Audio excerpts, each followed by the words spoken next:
Ini profil singkat saya, tadi sudah disebutkan oleh Bu Reni selaku moderator. Ini outline yang akan saya sampaikan. Jadi yang pertama itu adalah pendahuluan, kemudian saya lanjutkan dengan persiapan penulisan artikel, kemudian proses penulisan artikelnya, kemudian kriteria artikel yang baik, manajemen referensi, kemudian pengecekan tata bahasa, etika publikasi, dan yang terakhir adalah penutup. Di sini yang akan saya sampaikan adalah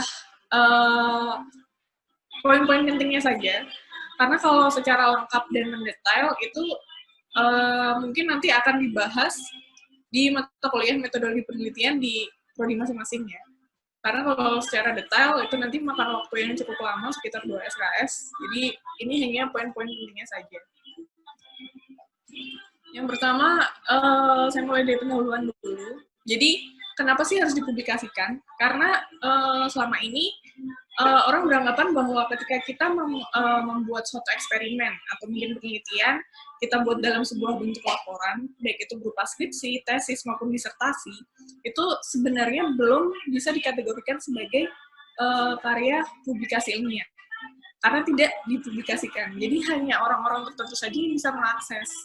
Untuk itu, hasil dari penulisan skripsi, tesis, maupun disertasi itu, alangkah baiknya untuk dipublikasikan melalui artikel ilmiah dalam jurnal ilmiah yang akan direview oleh pakar sesuai dengan bidang ilmu dari penelitian tersebut, atau yang disebut dengan peer-reviewed article. Nah, ini adalah persiapan apa saja yang harus kita lakukan untuk menulis artikel. Yang pertama, mengikuti pelatihan penulisan artikel. Pelatihan ini maksudnya kalian tidak harus mengikuti seminar resmi atau mungkin pelatihan resmi yang diadakan oleh suatu lembaga. Kalian bisa melakukan riset sendiri melalui internet. Di internet ada banyak sekali materi-materi terkait dengan penulisan artikel ilmiah. Kemudian selanjutnya membaca artikel ilmiah yang baik sesuai dengan bidang ilmu. Jadi artikel ilmiah itu ada banyak dengan skopnya masing-masing.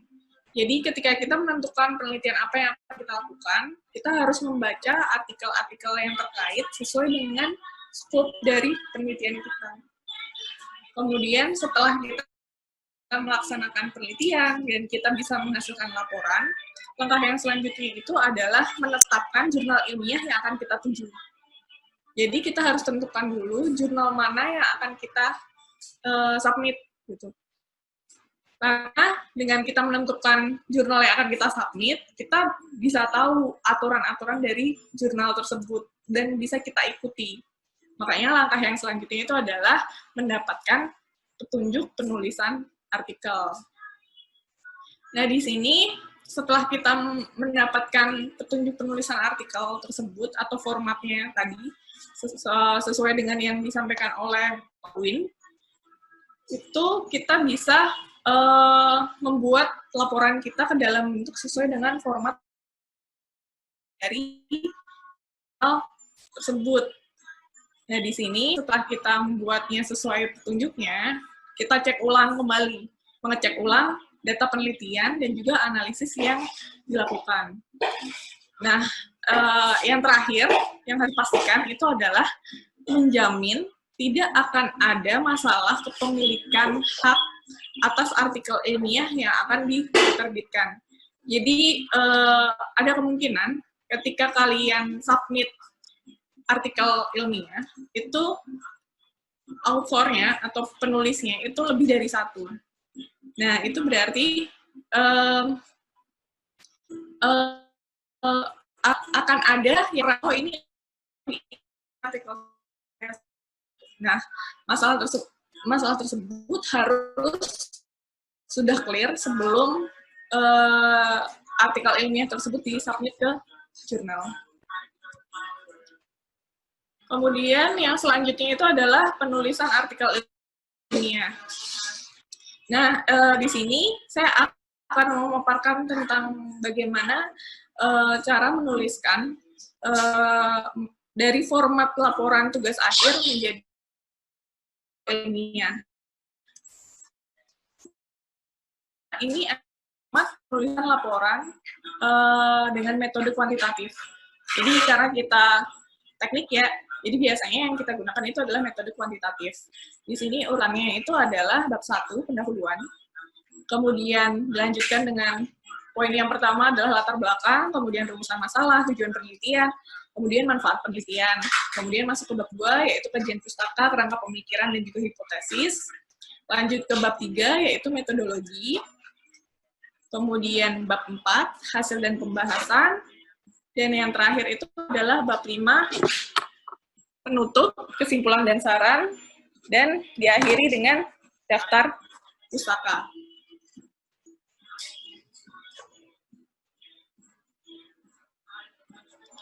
Kemudian untuk format artikel ilmiah,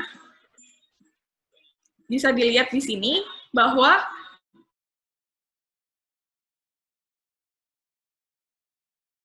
tugas akhir itu di artikel ilmiah. Jadi bagian bab 1-nya, pendahuluannya, berisi tentang latar belakang penelitian, kemudian kajian literatur yang dilakukan, kemudian fokus penelitian atau masalah yang dibahas, dan kemudian masuk bahasa. Dan bab yang terakhir yaitu kesimpulan dan saran, serta penutupnya adalah daftar pustaka.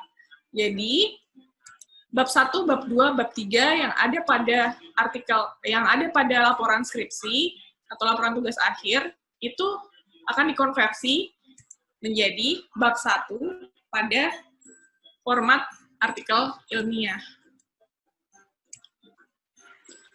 Nah, selanjutnya pada bagian judul. Jadi bagaimana sih cara membuat judul? Yang pertama itu harus ringkas. Jadi hanya poin-poin pentingnya saja yang digunakan. Jadi kata-kata pentingnya saja yang digunakan. Kemudian harus dapat mengidentifikasi tujuan dari penelitian. Menarik. Jadi pembaca juga ikut terpengaruh untuk membaca kelanjutan dari artikel tersebut. Kemudian singkat, tetapi tidak terlalu singkat. Jadi semua informasi yang dibutuhkan pembaca untuk mengetahui isi dari artikel tersebut harus ada, tapi tidak terlalu spesifik. Kemudian hindari singkatan. Jadi menggunakan kata-kata yang sudah umum, dan kemudian yang terakhir, menghindari formula kimia, istilah kuno, atau kata yang tidak umum digunakan. Kemudian selanjutnya untuk penulisan nama author, pertama itu konsistensi. Jadi ketika kita menerbitkan, mensubmit, maka nama yang kita gunakan itu harus konsisten. Jadi antara satu artikel dengan artikel yang lain itu harus sama. Yang digunakan itu adalah kaidah internasional, yaitu adanya first name, last name, middle name. Jadi di sini misalnya nama saya Ulinuha Latifah, berarti nama belakang saya gunakan Latifah dan nama depannya itu adalah Ulinuha. Kemudian menjadi, jadi ada pembaca yang ingin mengetahui lebih lanjut tentang artikelnya, itu bisa menghubungi ke siapa, itu harus ditandai. Kemudian, yang terakhir, tempat pelaksanaan penelitian yang artikelnya dilaporkan dan bukan tempat institusi bekerja. Jadi, misal saya penelitian, waktu itu, saya penelitian melaksanakan penelitiannya di ITB. Berarti yang saya tuliskan di situ adalah ITB, walaupun saat ini saya sudah tidak afiliasi. Di sini ada, bisa dilihat. Jadi afiliasi yang saya sebutkan itu adalah STI dan juga Badan Meteorologi dan Geofisika. Kemudian di sini nama yang digunakan, ternyata nama yang saya gunakan di sini tidak sesuai dengan konsistensi selama ini saya gunakan. Karena memang penulis pertamanya bukan saya, jadi ini teman saya yang menulis, saya adalah orang keduanya. Jadi di sini dia menuliskan saya sebagai U.Latifah. Padahal biasanya saya menggunakannya Latifah U. Nah, di sini juga emailnya itu harus disertakan karena pembaca harus bisa menghubungi penulis ketika ingin mengetahui informasi lebih lanjut tentang tulisan yang kita buat. Kemudian di sini ada bagaimana juga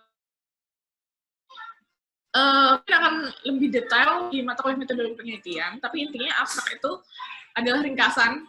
Jadi ketika kita membaca abstrak, kita bisa memahami sebenarnya artikel ini membahas tentang apa gitu. Nah, ada 3 bagian utama, yaitu latar belakang, kemudian metode, dan yang terakhir itu ada hasil. Secara lebih detail, ada 5 bagian.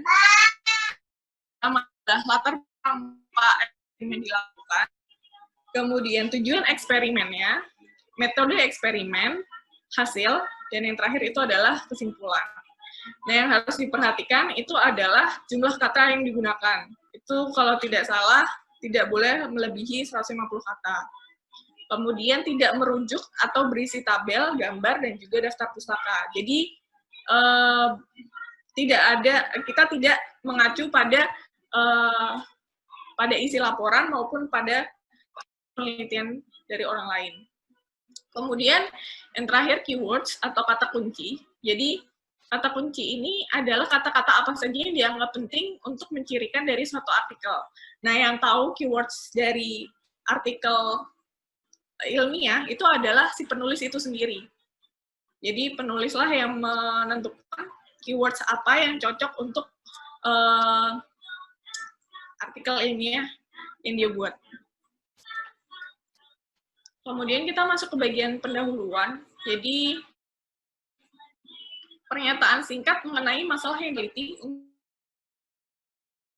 atau eksperimen atau hipotesis yang mendasarinya. Jadi di sini pendahuluan itu isinya adalah latar belakang, ya, kemudian yang temuan orang lain yang ingin dibuktikan atau dimodifikasi. Jadi kita harus melakukan kajian pustaka juga. Jadi di bagian pendahuluan ada latar belakang, kemudian ada riset terdahulu itu seperti apa, dan hubungannya dengan riset kita yang sekarang, kemudian tujuan dari kita melakukan riset, kemudian yang terakhir, jadi di bagian akhir dari pendahuluan itu harus menyatakan apa yang menjadi tujuan dari artikel atau eksperimen yang dilaporkan. Jadi harus ada penegasan tujuan dari artikel tersebut itu apa. Kemudian selanjutnya di bagian metodologi ini biasanya kalau secara umum isinya itu adalah bahan, kemudian metode yang digunakan, atau mungkin proses perancangan yang dilakukan. Nah, di sini ketika kalian menyusun sebuah metodologi, kalian bisa meminta peer review dari rekan kalian. Jadi setelah kalian buat, minta rekan kalian yang mengerti tentang riset kalian untuk mengecek apakah metodologi yang kalian buat itu memang sudah sesuai atau tidak. Kemudian, jika metode yang digunakan itu meniru dari apa yang sudah dilakukan orang, maka pencantuman referensi merupakan hal yang mutlak dilakukan. Tadi sudah disampaikan oleh Pak Dene ya. Jadi, untuk mencegah plagiarisme, salah satu caranya adalah semua data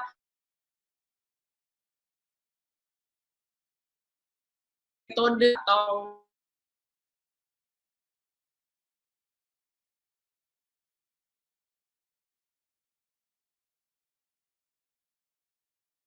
adalah apakah pembaca sudah mengenal metode yang akan kita bahas. Kemudian apakah detailnya itu berpengaruh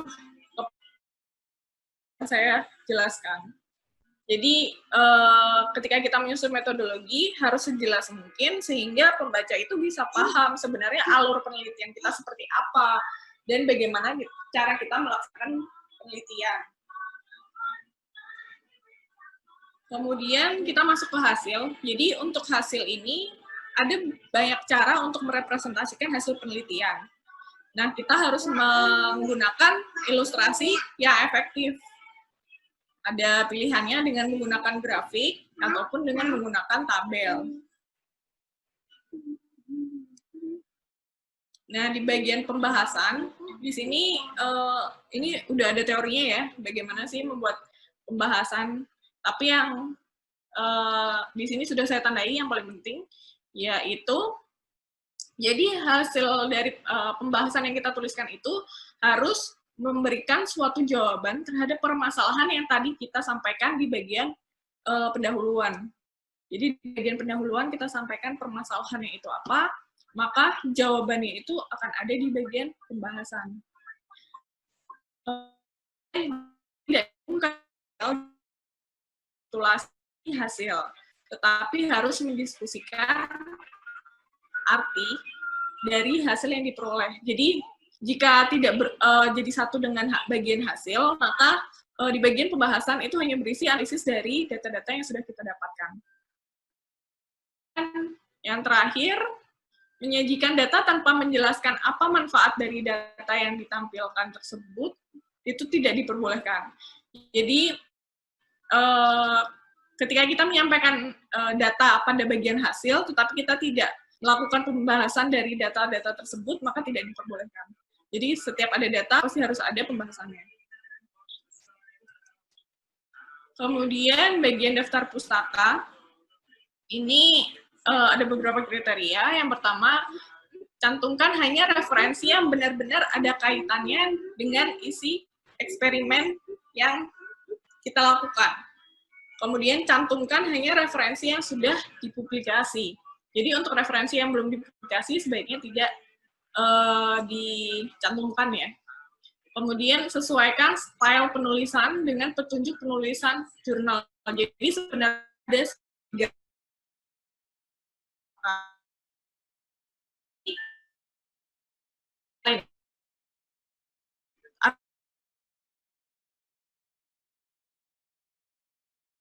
seperti apa yang digunakan tersebut. Jadi kita sesuaikan dengan aturan dari jurnal yang ingin kita submit. Kemudian jangan mengubah bahasa dari referensi. Jadi ketika judul, misalnya judul buku atau judul artikel itu dalam bahasa asing, jangan diterjemahkan ke bahasa Indonesia. Jadi gunakan bahasa asli.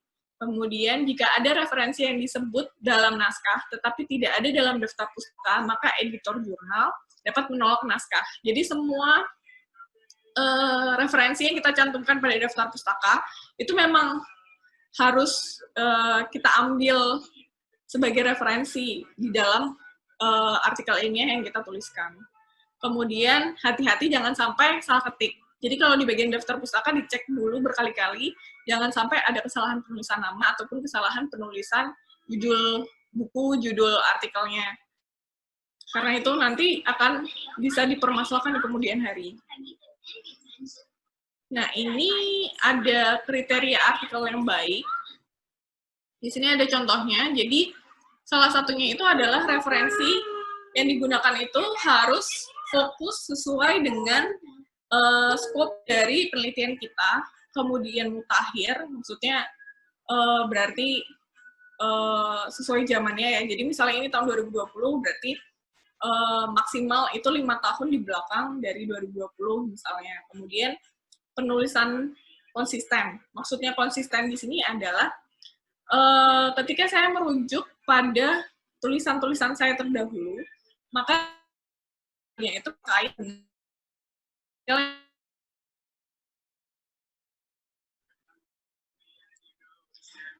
nah, jurnal dalam menentukan apakah sebuah artikel itu baik atau tidak, bagus atau tidak. Yang pertama itu adalah state of the art. State of the art itu adalah ceritanya. Bagaimana sampai kita bisa melakukan eksperimen ini. Eksperimen terdahulu itu seperti apa, kemudian penemuan yang saya temukan itu seperti apa, bedanya apa. Kemudian yang selanjutnya itu adalah metode. Metode itu metode yang digunakan. Metodenya apakah dan memang bisa menyelesaikan masalah yang saya ambil. Finding itu adalah keterbaruan. Jadi hasil dari penelitian yang dilakukan itu apakah memang memberikan kontribusi terhadap bidang sesuai dengan bidang scope dari penelitian tersebut. Nah, ini ada beberapa software yang bisa digunakan untuk menuliskan referensi, yaitu yang pertama adalah EndNote, Zotero, dan juga Mendeley. Jadi biasanya nanti terhubung dengan Microsoft Word di laptop. Jadi nanti langsung di bagian. Nah, nanti hasilnya kurang lebih akan seperti ini. Ini adalah hasil menggunakan Mendeley.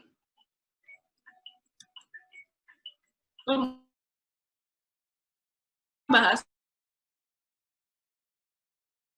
seperti yang tadi sempat disinggung oleh Pak Denny juga ya. Jadi ketika kita menulis, kita harus menggunakan tata bahasa yang sesuai dengan bahasa yang kita gunakan. Misalnya kalau kita menggunakan bahasa Inggris, berarti harus sesuai dengan grammar dan juga menggunakan vocab yang sesuai. Kemudian kalau misalnya kita menggunakan bahasa Indonesia, berarti kemudian cara penulisan paragrafnya berarti harus sesuai dengan penempatan kalimat utamanya. Jadi ada induktif, ada deduktif, kemudian ada deskriptif, dan sebagainya. Nah, ini ada alat yang bisa digunakan untuk kita bisa menggunakan grammar. Bahasa Indonesia bisa menggunakan.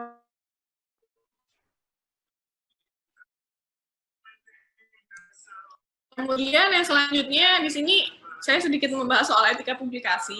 Jadi di sini ada pelanggaran-pelanggaran yang mungkin dilakukan ketika kalian lakukan submit publikasi. Yang pertama itu adalah fabrikasi, yaitu membuat untuk menipu. Kemudian ada falsifikasi.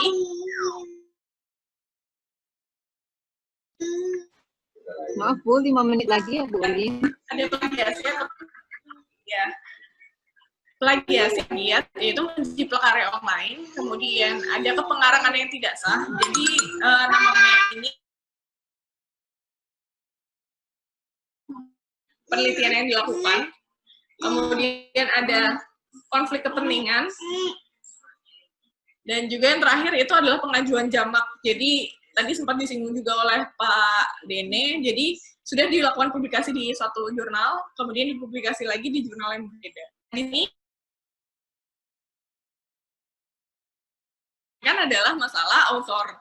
Jadi penulis itu sebenarnya kalau misalnya artikel yang dibuat dari laporan tugas akhir itu, siapa yang berhak menjadi yang pertama? Apakah dosen atau mahasiswa?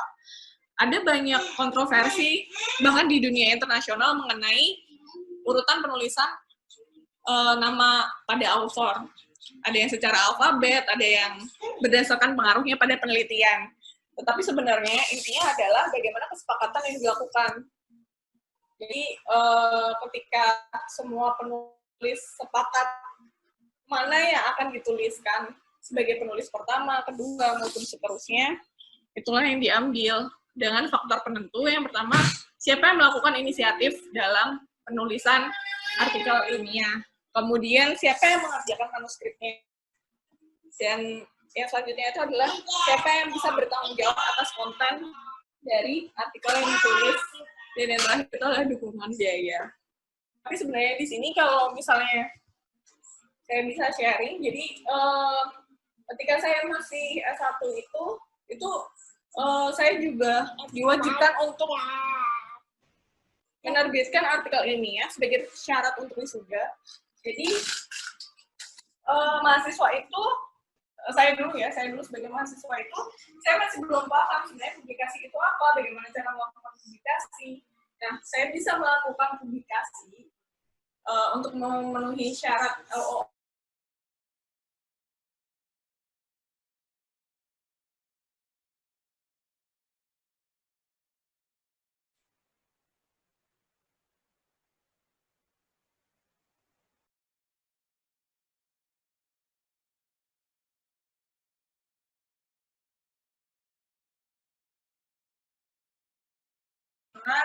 Mohon maaf dan terima kasih.